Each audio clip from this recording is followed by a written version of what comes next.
அனைவருக்கும் வணக்கம். அமைதியின்றியே நகர்கிறது வாழ்வு. அமைதியின்றியே நகர்கிறது வாழ்வு.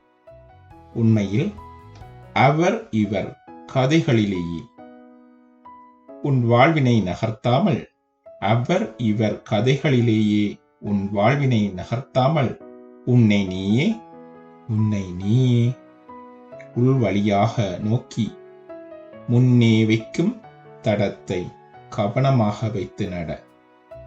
முன்னே வைக்கும் தடத்தை